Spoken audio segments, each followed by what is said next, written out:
অনেকদিন পর দেখা হয়েছে দুজনের, কতটা খুশি দেখো। বাবা। তো গাইজ ফাইনালি আমরা চলে এসেছি বান্ধবী বাড়িতে। তো এর আগে আমি একদিন এসেছিলাম, ও এই প্রথমবার এলো। এর আগে এসেছিলি একবার? না, এর আগে আসিনি। বিয়ের আগে এসেছিলাম। হ্যাঁ, বিয়ের তো বিয়ের পর ফার্স্ট টাইম এলো। আর বান্ধবীর সাথে অনেক দিন পর দেখা হবে আজকে। তো চলো দেখি ও কিরকমটা সারপ্রাইজ হয়। তুই ওখান থেকে ওকে ফোন কর। হ্যাঁ, আমি ওকে ফোন করি।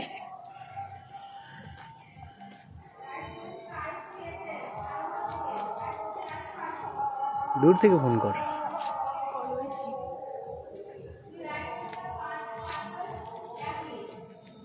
সোমা মনে হয়, আমি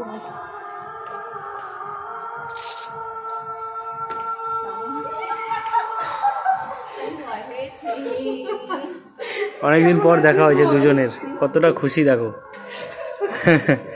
বাবা, কান্না করিস না। বহুত দিন পর দেখা দুজনের। কেমন লাগছে বল দুজনকে একসাথে? তাই খুব ভালো লাগছে, অনেকদিন পর দেখা হলো। চলো ওদের বাড়িতে চলে এলাম আমিও আরেকবার, সেকেন্ড টাইম আমিও গেলাম। এবার এখানে বসবো সোফাতে। এই বেলুন কার জন্য রেখে দিয়েছে? আমার জন্য নাকি? আমার জন্মদিন। Happy birthday to you. বল হ্যাপি বার্থডে বল। ও হ্যাপি বার্থডে কৌশিক। এই তো লাইট গুলো অন করবি তো এতক্ষণে। এই হলো বান্ধবীর বাড়ি। আমি জানি না।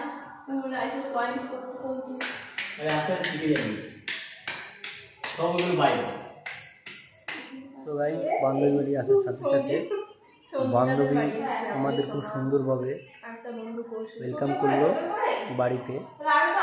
তো আরেকটা এই যে এই বান্ধবীটা, ও কী করেছে, ওর ঘরে ঢুকে একটা এই ক্যাডবেরিটা ওর ড্রয়ার থেকে বার করে এনেছে। ওই বান্ধবীটা জানে না, কিন্তু এটা অর্ধেকটা ছিল। আমার মনে হচ্ছে ও জানতো যে আমি আসবো, তাই জন্য আমার জন্য রেখে দিয়েছে। কারণ অতীতে আমি এরকম একটা ক্যাডবেরি ফেলে দিয়েছিলাম রাগ করে। কি বললি তোর জন্য রেখেছে?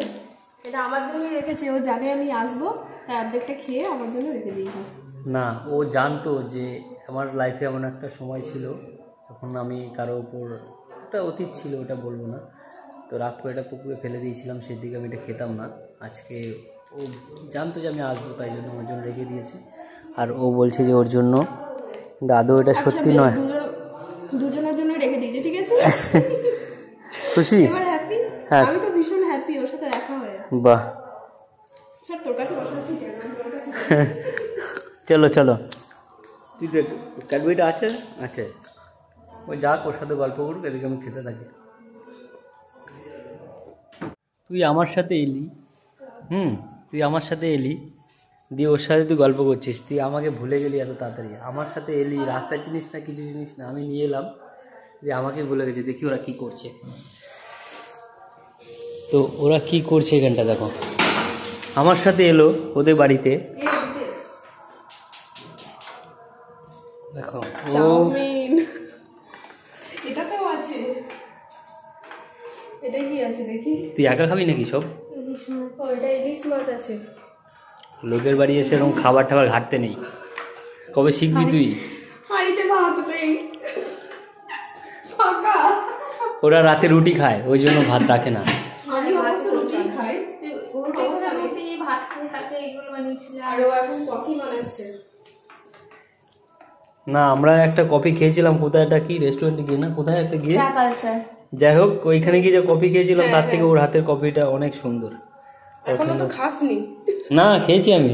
আগের দিন আমি খেয়েছি। হ্যাঁ, খুব সুন্দর করেছে। ওটা ফালতু করেছিল ওইখানটায়, বেকার, তাই না বল? ওইখানটা না, আজকে খুব সুন্দর হবে। আজকে আরো বেশি ভালো হবে, কোনো টেনশন নেই। তো যখন আবার কফি হয়ে যাবে তখন আবার রিভিউ দেবো খাওয়া দাওয়া করে। সো ফাইনালি গাইজ আমাদের কফি রেডি হয়ে গেছে। কফি যে চলে এসছে, কফির সাথে আছে বিস্কিট। এবার ও খেয়ে রিভিউটা দেবে। খা আগে, আগে রিভিউটা দে কেমন হয়েছে। সেদিনকে যে খাইয়েছিলি আর আজকেটা খেয়ে দেখ কেমন হয়েছে। হ্যাঁ, ওইটাই নে তুই। হ্যাঁ, খেয়ে দেখ, ট্রাই কর, টেস্ট দেখ।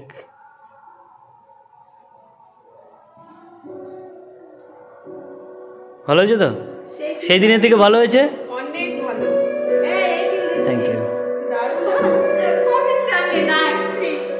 চলো এবার আমি খাবো, আর রিভিউ টিভিউ দিতে পারবো না, এবার আবার পরে দেখা হবে অন্য কোনো আনাদার ব্লগে। চলো টাকা, আমি খেয়ে নিই।